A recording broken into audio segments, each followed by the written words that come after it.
caros deputados. Em acordo à decisão do Comitê Central do Partido Comunista da China, elaborei um relatório em nome do Conselho de Estado para o 4º Congresso Nacional Popular sobre o trabalho do governo. Desde o 3º Congresso Nacional Popular, o acontecimento mais importante na vida política das pessoas de todas as nacionalidades de nosso país tem sido a grande revolução cultural proletária pessoalmente, iniciada e liderada por nosso grande líder, presidente Mao. Em essência, trata-se de uma grande revolução tocada pelo proletário contra a burguesia e todas as classes exploradas. Ela liquidou os quartéis-generais burgueses de Liu Shaoqi e de Lin Piao e destruiu seus planos de restauração do capitalismo. O atual movimento nacional de crítica a Lin Piao e Confúcio é a continuação e aprofundamento dessa grande revolução. O triunfo da grande revolução cultural proletária consolidou a ditadura do proletariado em nosso país, promovendo a construção socialista e assegurando a nossa posição de se colocar ao lado do povo e nações oprimidas pelo mundo. A Revolução Cultural proporcionou uma nova experiência na continuidade da revolução sob a ditadura do proletariado. Seu significado histórico é grandioso e sua influência é de amplo alcance. No decorrer da grande revolução cultural proletária e no movimento crítico a Lin Piao e Confúcio, nosso povo organizou um movimento de massas de estudo do marxismo-leninismo, pensamento Mao Tse-tung e assim, aumentou a consciência de classes e da luta em duas linhas, e a luta crítica à transformação na superestrutura alcançou grandes sucessos. Os comitês revolucionários 3 em 1 compostos por mais velhos, os de meia-idade e jovens criaram laços entre as massas. Os sucessores da causa da Revolução Proletária estão amadurecendo em grande número. A Revolução Proletária na literatura e arte exemplificado pelo modelo teatral revolucionário tem ganhado maior profundidade. A revolução na educação e na saúde está prosperando. Os quadros operários, camponeses, militares, estudantis e trabalhadores do comércio são perseverantes no caminho do 7 de maio. Mais de 1 milhão de médicos foram formados. Quase 1 milhão de estudantes das montanhas e outras áreas rurais se formaram. Com a participação dos operários, camponeses e militares, os contingentes teóricos do marxismo estão se expandindo. A emergência disso tudo fortaleceu a ditadura plena do proletariado sobre a burguesia no âmbito da superestrutura, e isso ajudará na consolidação e no desenvolvimento da Fundação Econômica Socialista. Cumprimos amplamente o 3º Plano Quinquenal e cumpriremos com sucesso o 4º Plano Quinquenal em 1975. Nosso país conquistou boas colheitas nesses últimos 13 anos. O valor total da produção agrícola para 1974 é estimado ser 51% superior ao de 1964. Isso demonstra a superioridade das comunas populares. Enquanto a população da China aumentou 60% desde a libertação do país, a produção de grãos aumentou 140% e a de algodão, 470%. Em um país como o nosso, com uma população de quase 800 milhões, conseguimos assegurar as necessidades básicas de roupas e alimentos. A produção industrial bruta para o ano de 1974 é estimada em 190% superior ao ano de 1964, aumentando em muito a produção de produtos essenciais. A produção do aço aumentou em 120%, de carvão 91%, de petróleo 650%, de produção elétrica em 200%, a de fertilizantes químicos em 330%, de tratores em 520%, de fios de algodão em 85% e de fibras sintéticas em 330%. Através dos nossos esforços dos últimos 10 anos realizamos 1.100 projetos de médio porte, e realizamos com sucesso os testes da bomba de hidrogênio além de lançamento de satélites artificiais. Em contraste ao cenário de turbulência econômica e de inflação do mundo capitalista, mantivemos o equilíbrio entre nossa receita e despesa nacional sem a necessidade de contração de dívidas, externas ou internas. Os preços se mantiveram estáveis, os meios de subsistência ampliam-se constantemente e o socialismo triunfou. Os reacionários daqui de fora afirmaram que a grande revolução cultural proletária certamente interromperia o desenvolvimento econômico da nação, mas os fatos os contradizem fortemente. Junto das pessoas de outros países, conquistamos vitórias tremendas na luta contra o colonialismo e o imperialismo, em particular, contra a hegemonia das superpotências. Esmagamos o cerco, o bloqueio, a agressão e a subversão imperialistas e sociais imperialistas e reforçamos a nossa unidade com pessoas de todos os países, em especial os do terceiro mundo. O assento da China, da qual há muito tempo havia sido ilegalmente privada, foi restituído nas Nações Unidas.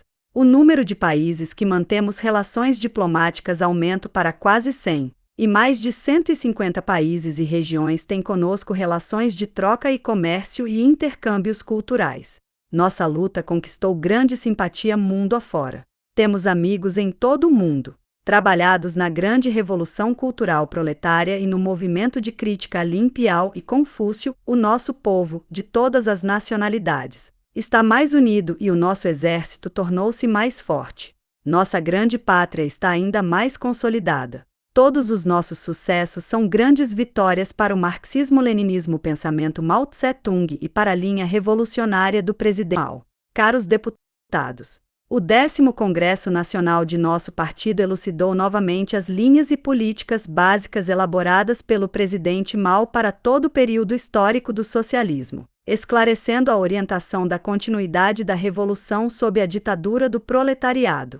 Sob a liderança do Comitê Central do Partido liderado pelo presidente Mao, o povo de todas as nacionalidades deve se unir ainda mais estreitamente, aderindo à linha e às políticas básicas do partido, esforçando-se para cumprir as várias tarefas de combate definidas no 10º Congresso do Partido, para consolidar e reforçar as vitórias da grande revolução cultural proletária e assim alcançar novas vitórias para a construção e revolução socialista. Nossa principal tarefa é continuar a ampliar, aprofundar e perseverar o movimento crítico a Lin Piao e Confúcio. A luta entre as duas classes, proletariado e burguesia, entre dois caminhos, o socialista e o capitalista, e entre as duas linhas, a marxista e a revisionista, é longa e tortuosa e por vezes torna-se muito aguda. Não devemos nunca afrouxar nossas críticas a Lin Piao e Confúcio devido aos grandes sucessos alcançados neste movimento. Devemos nos aprofundar na crítica à linha revisionista de Lin Piao e às doutrinas propagas por Confúcio e Mencius, em consonância ao princípio de construir o passado e servir o presente. Resumir a experiência histórica da luta entre as tradições confucianas e legalistas e da luta de classes como um todo. Constituir uma ampla força teórica marxista no curso de nossa luta e usá-la para ocupar todas as esferas da superestrutura. A chave para o cumprimento dessa tarefa é o estudo pelos quadros políticos e pelas massas das obras de Marx, Engels, Lenin, Stalin e do presidente Mao, a fim de se armarem com as teorias básicas do marxismo. Através da crítica a Lin Piao e Confúcio, devemos avançar ainda mais na revolução da literatura e da arte, na educação e na saúde, promovendo a luta, a crítica e a transformação em várias frentes, além de apoiar todas as coisas novas para melhor manter a orientação socialista. Sob a liderança do partido, devemos fortalecer os comitês revolucionários em todos os níveis. Os órgãos dirigentes, de todos os níveis, devem tornar-se mais conscientes da necessidade de implementar a linha revolucionária do presidente Mao e devem estreitar seus laços com as massas. Devemos nos esforçar ativamente para formar os quadros da juventude, das mulheres e de minorias nacionais, fazendo questão de selecionar os trabalhadores mais notáveis e os pequenos e médios camponeses para cargos de liderança. Devemos reunir os melhores funcionários e reduzir os níveis de administração, simplificando-a. Velhos e novos quadros devem aprender uns com os outros e insistir em sua unidade, estando prontos para trabalhar em qualquer posto, alto ou baixo, persistindo no trabalho coletivo de servir o povo com o coração. Devemos distinguir com precisão os dois tipos de contradição e tratá-los de forma correta, implementando as políticas do partido de forma consciente e garantindo que a tarefa de consolidar a ditadura do proletariado seja cumprida até os níveis populares. Devemos confiar nas grandes massas para desferir firmes, precisos e duros golpes no restante dos inimigos de classe, com ênfase no acerto. Devemos nos esforçar de forma sincera para bem resolver as contradições entre o povo a partir de métodos democráticos em consonância ao princípio da unidade, crítica e autocrítica, unidade, e assim dar plena vazão ao entusiasmo das massas pelo socialismo. A unidade de nosso país, a unidade do nosso povo e a unidade das nossas diversas nacionalidades, estas são as nossas garantias para o triunfo de nossa causa. Devemos fortalecer a grande unidade dos povos de todas nossas nacionalidades. Devemos confiar de todo o coração na classe trabalhadora e nos pequenos e médios camponeses, unindo-os aos outros trabalhadores e aos vários intelectuais para desenvolver ainda mais uma frente única revolucionária que, liderada pela classe trabalhadora e baseada na aliança operário-camponesa, inclua os partidos democráticos, figuras patrióticas, patriotas chineses além mar e compatriotas hongkongueses e macaenses. Devemos unir mais de 95% dos quadros juntos das massas além de nos unir a todas as forças que podem se organizar num esforço conjunto para a construção de nossa grande pátria socialista. A Revolução Socialista é o motor para o desenvolvimento das forças produtivas.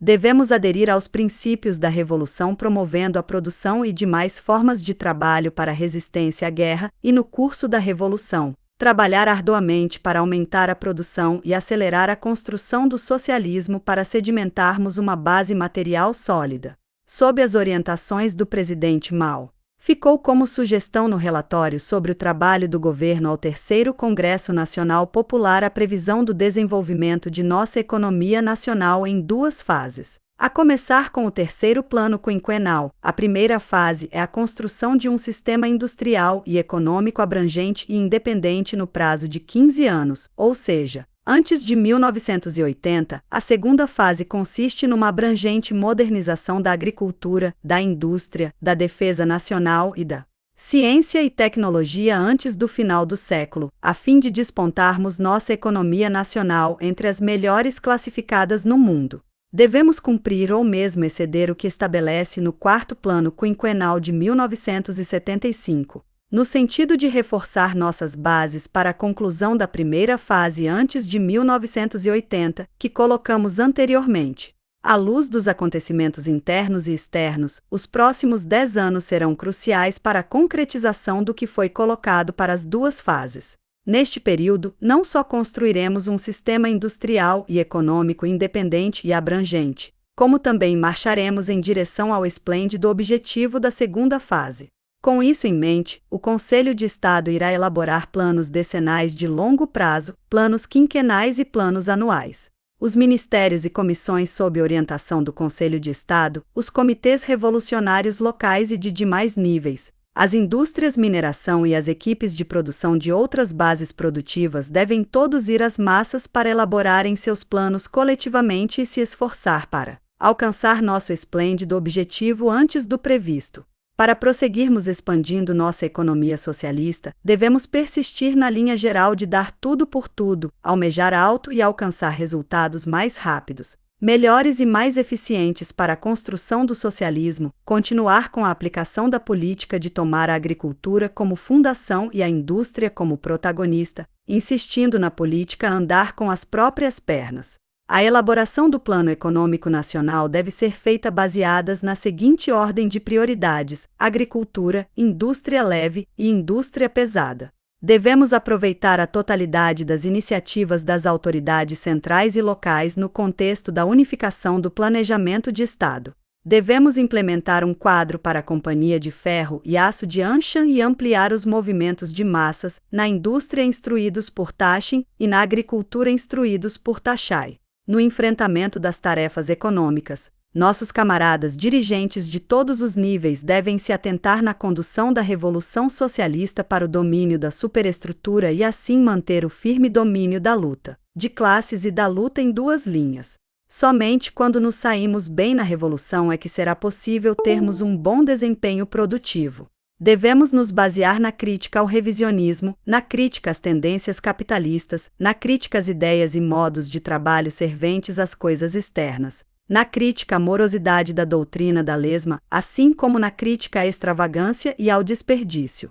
O presidente Mao salientou que devemos confiar principalmente em nossos esforços enquanto tornamos a assistência externa apenas subsidiária, quebrar a fé cega, Mirar na indústria, na agricultura e nas revoluções técnicas e culturais de forma independente, acabar com a servidão, enterrar o dogmatismo, aprender com a boa experiência de outros países de forma consciente e certificar-nos de estudar também a má experiência para tirarmos lições delas.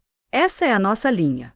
Esta linha nos permitiu quebrar o bloqueio imperialista e a resistirmos à pressão social imperialista, mantendo sempre sólido e vigoroso o progresso de nossa economia apesar das flutuações econômicas e das crises do mundo capitalista. Esta linha é a que devemos aderir sempre.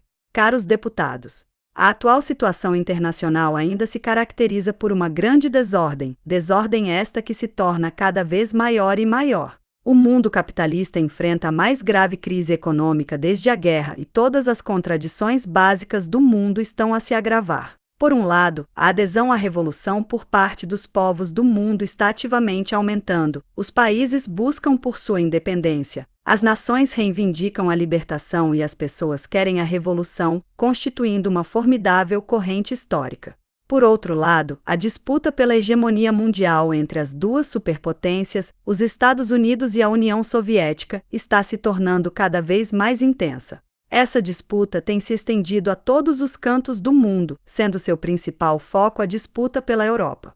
O social-imperialismo soviético faz uma finta para o leste enquanto ataca o oeste. As duas superpotências, os Estados Unidos e a União Soviética, têm sido os maiores opressores e espoliadores internacionais atualmente, sendo as principais personagens de uma nova guerra mundial. Todos devem estar preparados. Em todo o mundo, muito se fala em distensão-paz, é precisamente isso que demonstra que não há distensões, muito menos paz duradoura neste mundo. Atualmente os motivos tanto para a revolução quanto para a guerra estão crescendo.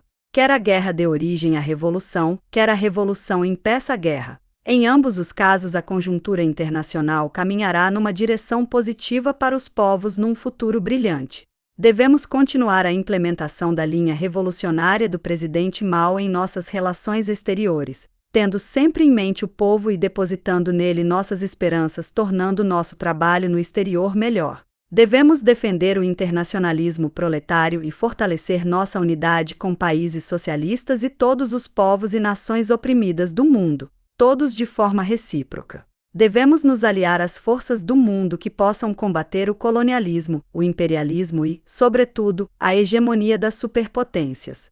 Estamos preparados para estabelecer e desenvolver relações com todos os países seguindo os fundamentos dos 5 princípios de coexistência pacífica. O terceiro mundo é a principal força no combate ao colonialismo, ao imperialismo e ao hegemonismo. A China, enquanto um país socialista e em desenvolvimento, pertence ao terceiro mundo. Devemos reforçar nossa unidade com os países e povos da Ásia, África e América Latina, os apoiando plenamente em suas lutas para salvaguardar a independência nacional, defender a soberania de seus estados, proteger seus recursos internos e desenvolver suas economias nacionais. Apoiamos firmemente a luta justa dos povos da Coreia, do Vietnã, do Camboja, do Laos, da Palestina e dos povos árabes. Assim como aqueles dos países da África Austral, apoiamos os países e povos do Segundo Mundo na sua luta contra o domínio, as ameaças e intimidações das superpotências. Apoiamos os esforços dos países da Europa Ocidental na unidade de nossa luta. Estamos prontos para trabalhar em conjunto com o governo e o povo japonês na construção de relações amistosas e de boa vizinhança com base no que está na Declaração Conjunta Sino-Japonesa. Entre os Estados Unidos e a China encontram-se diferenças fundamentais. Com os esforços conjuntos de ambas as partes dos últimos 3 anos, a relação entre os dois países melhorou até certo ponto e o contato entre os povos continua a se desenvolver. A relação entre os países continuará a melhorar enquanto os princípios colocados no comunicado sino-americano forem aplicados com seriedade. A camarilha dirigente soviética traiu o marxismo-leninismo e nossos debates sobre questões de princípios se estenderá longamente. No entanto, defendemos que as relações de Estado entre a China e a União Soviética não sejam obstruídas. A liderança soviética tomou uma série de medidas que deterioraram nossas relações com a condução de atividades subversivas e provocação de conflitos entre nossas fronteiras. violando o entendimento alcançado pelos primeiros ministros da China e União Soviética, recusaram-se em assinar o Acordo de Não Uso da Força e Não Agressão, que reúne a manutenção do status quo das fronteiras, o recuo dos conflitos armados, assim como a retirada das forças militares de ambos os lados da fronteira. Por esse motivo, as negociações sobre a questão da fronteira sino-soviética ainda não produziram nenhum desfecho. Negaram ainda a existência de áreas de disputa entre nossas fronteiras e recusaram-se a discutir a retirada mútua de tropas para a prevenção da escalada do conflito. Em vez disso, reiteram falas sobre tratados que nada dizem respeito ao não uso da força e não agressão. Qual poderá ser a real intenção deles se não enganar o próprio povo soviético, a opinião pública mundial? Gostaríamos de aconselhar as lideranças soviéticas a sentarem-se para negociar de forma franca a resolução do problema e parar de pregar essas peças traiçoeiras. O presidente Mao nos ensinou: cave os túneis profundamente, armazene os grãos por toda parte e nunca busque a hegemonia. Esteja preparado contra a guerra, esteja preparado contra desastres naturais e faça tudo pelo povo. Devemos manter a vigilância e reforçar nossas defesas para estarmos prontos para a guerra. O heróico Exército de Libertação Popular é quem assume o glorioso papel de defesa de nossa pátria. Todo exército deve implementar em definitivo a linha do presidente Mao para sua edificação, se fortalecendo e melhorando em preparação contra a guerra. Devemos construir a milícia popular de forma consciente e adequada, em conjunto com os povos e de todas as nacionalidades. O Exército de Libertação Popular e as massas pertencentes à milícia popular devem estar preparados para a eliminação de quaisquer inimigos ou quem se ouse se intrometerem. Nossas questões. Estamos determinados a liberar Taiwan. Compatriotas taiwaneses e povo de todo o país, unam-se e trabalhem juntos para alcançar o nobre objetivo de libertar Taiwan e unificar nossa pátria. Caros deputados, na excelente situação que nos encontramos a nível interno e externo, deveríamos, antes de mais nada, gerir bem os assuntos chineses e nos esforçar para melhor contribuir com a humanidade. Devemos insistir nos ensinamentos do presidente Mao e compreender as principais questões deixadas, compreender sua linha e aderir aos princípios de praticar o marxismo ao invés do revisionismo, se unir e não se dividir, ser mais abertos e honestos, e não criar intrigas e conspirações. Devemos apoiar resolutamente a liderança centralizada do partido. Nos 7 setores: indústria, comércio, cultura e educação, exército, o governo e o partido, deve ser o partido responsável pela liderança geral.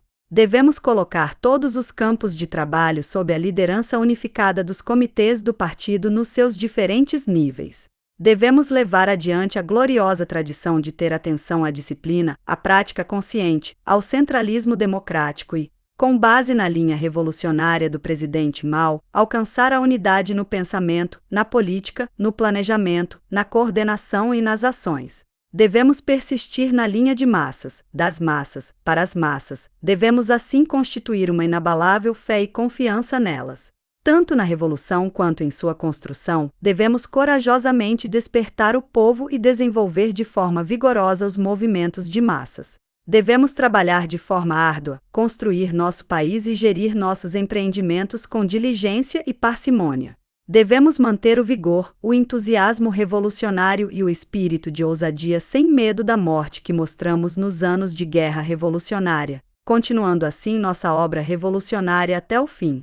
Devemos defender o internacionalismo proletário e nos livrar do chauvinismo das superpotências de forma resoluta e efetiva. Não buscaremos a hegemonia, não seremos uma superpotência, nos encontraremos sempre ao lado dos povos e nações oprimidas de todo o mundo.